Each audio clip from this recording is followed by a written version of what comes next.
शुरू करते हैं आज की अपनी इतिहास की क्लास, जिसमें हमारा टॉपिक चल रहा था क्लासिफिकेशन ऑफ हिस्ट्री, इतिहास का वर्गीकरण।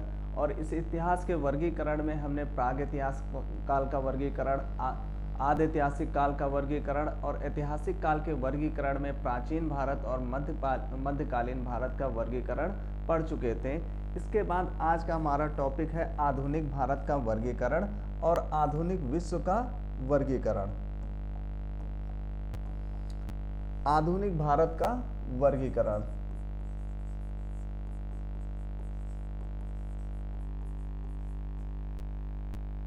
सत्रह सौ सात से 1964 का जो समय था वो आधुनिक भारत के नाम से जाना जाता है। आधुनिक भारत 1707 से 1964 का जो समय रहा है वो आधुनिक भारत के नाम से जाना जाता है। इसके वर्गीकरण में आधुनिक भारत कहाँ से प्रारंभ हुआ, इसका वर्गीकरण कहाँ से स्टार्ट होता है। सबसे पहले तो आता है यूरोपीय कंपनियों का आगमन। यूरोपीय कंपनियों का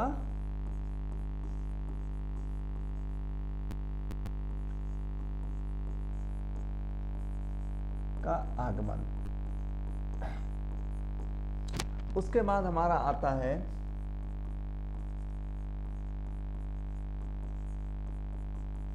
मुगल शक्तियों का विघटन और क्षेत्रीय शक्तियों का उदय। इसके बाद हमारा आता है अंग्रेजों का भारत विजय। फिर इसके बाद हमारा आता है दासता का बंधन। और इसके बाद हमारा आता है राष्ट्रवाद का जागरण।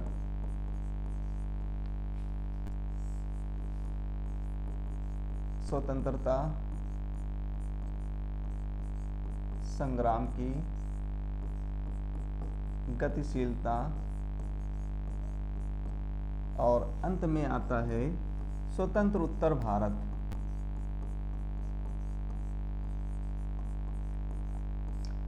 आधुनिक भारत का जो वर्गीकरण है यूरोपीय कंपनियों का आगमन से प्रारंभ हुआ और स्वतंत्र उत्तर भारत पर क्या हुआ, समाप्त हुआ।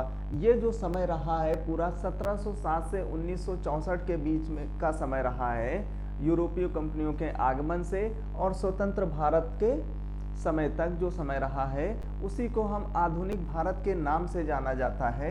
अब यूरोपीय कंपनियों का आगमन कौन कौन सी कंपनियों का रहा है, अभी इसके जब हम आधुनिक भारत को विस्तार से पढ़ेंगे तो उन कंपनियों के उन सारी कंपनियों के बारे में चर्चा करेंगे। सबसे पहले पुर्तगाली जो 1498 में आए, उसके बाद डच 1602 में, अंग्रेज 1608 में और उसके बाद कौन आए, फ्रेंच आए 1664 में।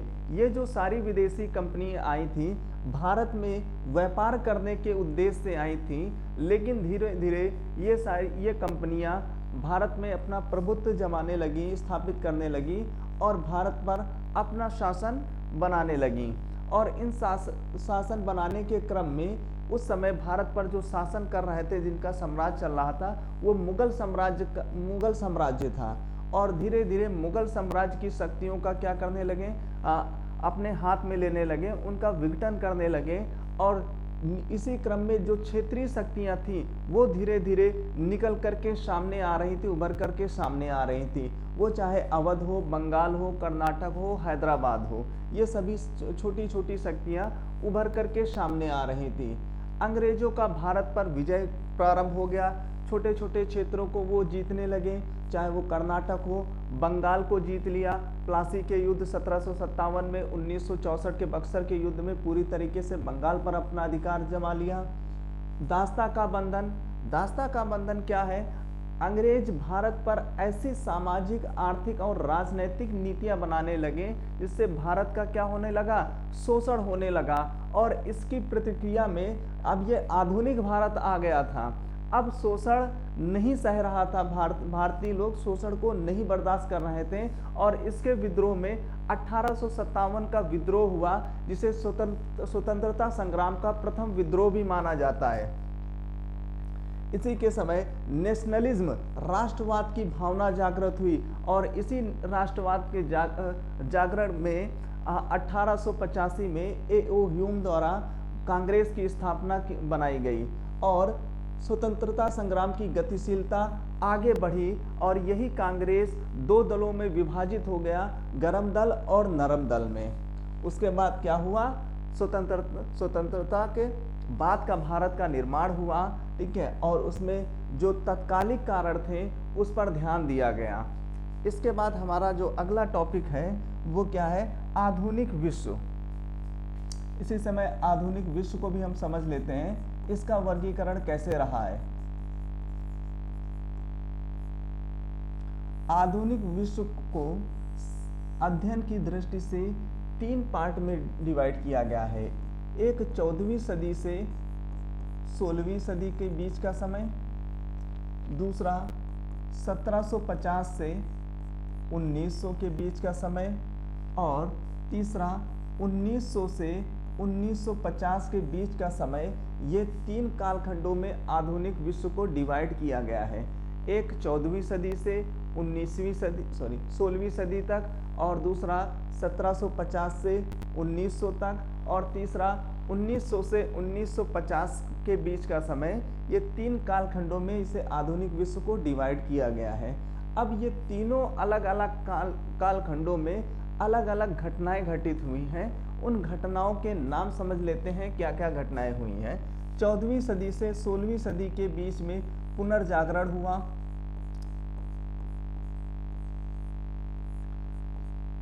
धार्मिक सुधार आंदोलन,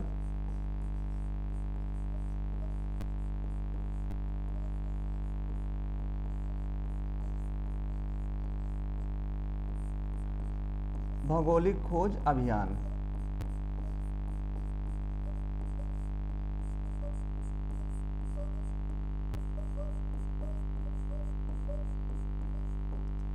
ये जो पुनर्जागरण, धार्मिक सुधार आंदोलन और भौगोलिक खोज अभियान है, ये 14वीं सदी से 16वीं सदी के क्या मध्य हुआ है। और इसके बाद 1750 से 1900 के बीच का जो समय रहा है, इसमें क्या हुआ है, औद्योगिक क्रांति।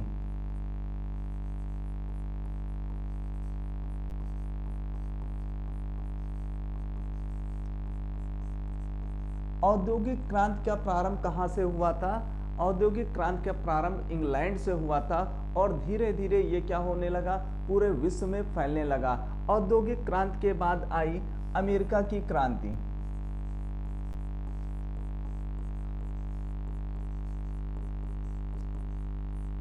सेवनटीन 1776 से 83 के बीच में क्या हुआ, अमेरिका की क्रांति हुई। 1776 से 83 तक के बीच का जो समय है अमेरिकी क्रांति का समय है। उसके बाद फ्रांसीसी क्रांति,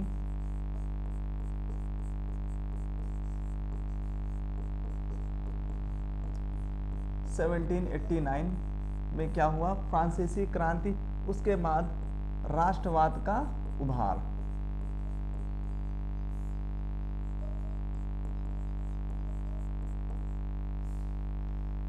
आधुनिक विश्व और आधुनिक भारत दोनों ही पैरेलल में हो रही थी और आधुनिक विश्व का जो प्रभाव पड़ रहा था वो आधुनिक भारत पर भी पड़ रहा था। जो मॉडर्न वर्ल्ड का इम्पैक्ट था उसका प्रभाव किस पर पड़ रहा था, मॉडर्न इंडिया पर पड़ रहा था। और इसके बाद हमारा आता है 1900 से 1950 के बीच का समय। इसमें ठीक है, सबसे पहली घटना जो घटित हुई, फर्स्ट वर्ल्ड वार।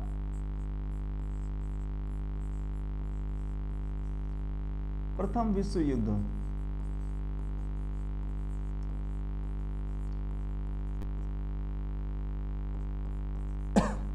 उन्नीस 1914 से 18 के बीच का जो समय था ये किसका था, फर्स्ट वर्ल्ड वार का था, प्रथम विश्व युद्ध का। और इसी के बाद जब फर्स्ट वर्ल्ड वार 1918 में ख़त्म होने ही वाला था, बीच में क्या हो गया, 1917 में रशियन वार हो गया, रूसी युद्ध। रूस युद्ध।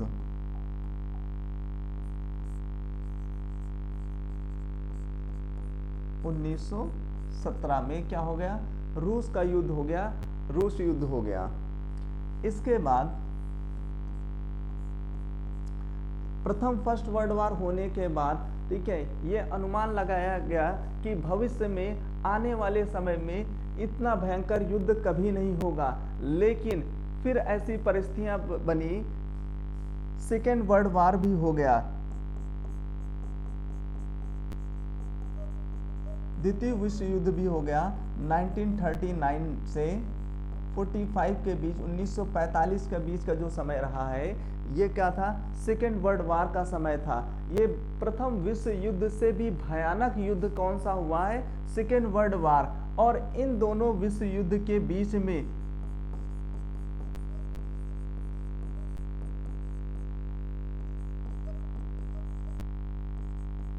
आ गया कौन, यूरोप। दो विश्व युद्ध के बीच का जो यूरोप बन गया, इसी में फांसीवाद, नाजीवाद की स्थापना हुई। आगे चल करके आधुनिक विश्व में हम, ठीक है ना, बहुत ही डीपली अध्ययन करेंगे, स्टडी करेंगे कि फांसीवाद क्या है, नाजीवाद क्या है, इन सभी चीज़ों के बारे में पढ़ेंगे। अब यहाँ से हमारा सारा क्लासिफिकेशन क्या होता है, समाप्त होता है। ठीक है, हमने प्राग ऐतिहासिक काल से शुरुआत किया था और आधुनिक विश्व तक हमारा समाप्त हो गया है। ठीक है, ये क्या रहा है हमारा क्लासिफिकेशन ऑफ हिस्ट्री। अब क्लासिफिकेशन ऑफ हिस्ट्री से के बाद से हम बिल्कुल स्टार्टिंग से स्टार्ट करेंगे, आदिम मानव चैप्टर नंबर 1 से।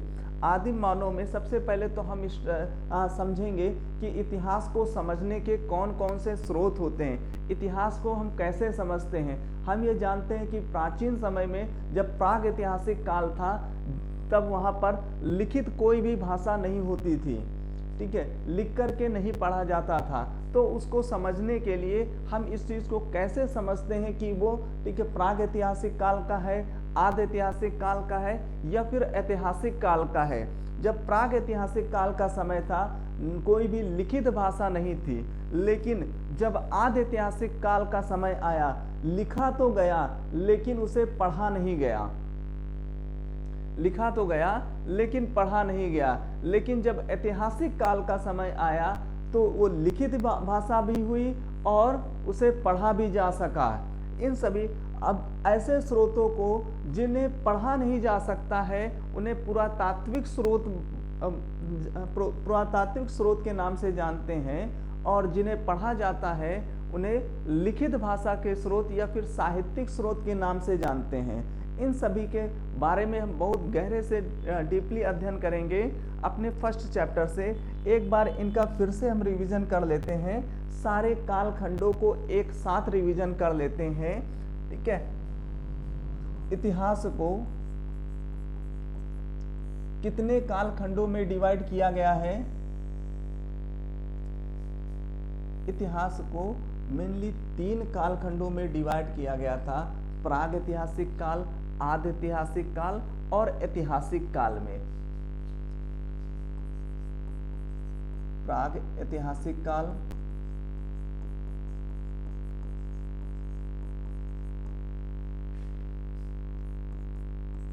आदि ऐतिहासिक काल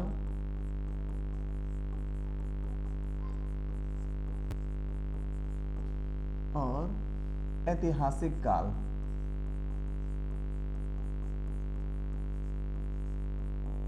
इतिहास को कितने कालखंडों में डिवाइड किया गया था? 3 कालखंडों में डिवाइड किया गया था, प्राग ऐतिहासिक काल, आदि ऐतिहासिक काल और ऐतिहासिक काल। प्राग ऐतिहासिक काल के भी 3 कालखंड थे। सबसे पहला पूरा पाषाण काल,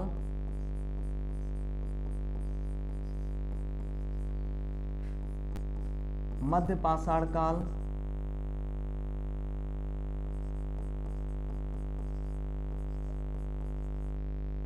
और नवपाषाण काल। उसके बाद आदि ऐतिहासिक काल को 2 कालखंडों में डिवाइड किया गया था। एक हमारा था सिंधु घाटी सभ्यता और , 2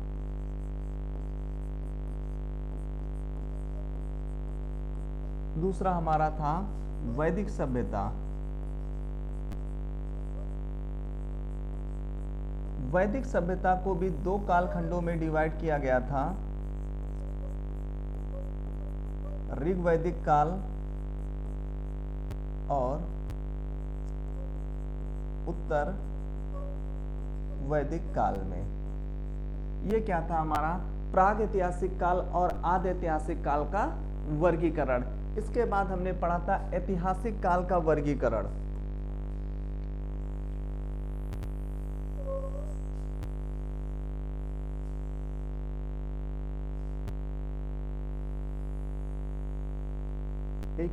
एक ही पेज में हम पूरा पढ़ लेते हैं। इसके बाद हमारा क्या था प्राग ऐतिहासिक काल। ऐतिहासिक काल को भी तीन कालखंडों में डिवाइड किया गया था। कौन कौन से कालखंड थे हमारे? प्राचीन भारत,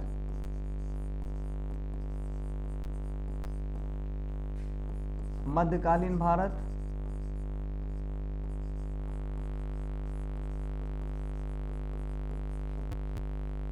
आधुनिक भारत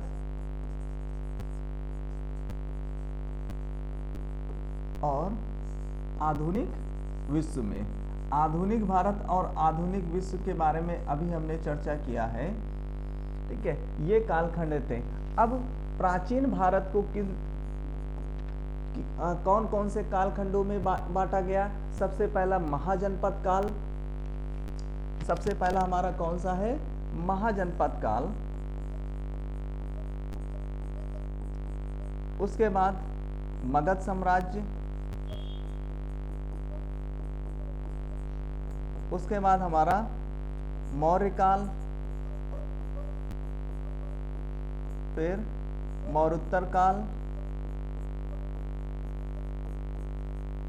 फिर गुप्त काल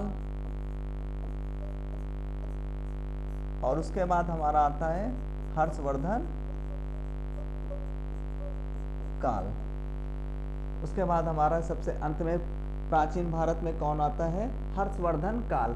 उसके बाद हमारा आता है मध्यकालीन भारत।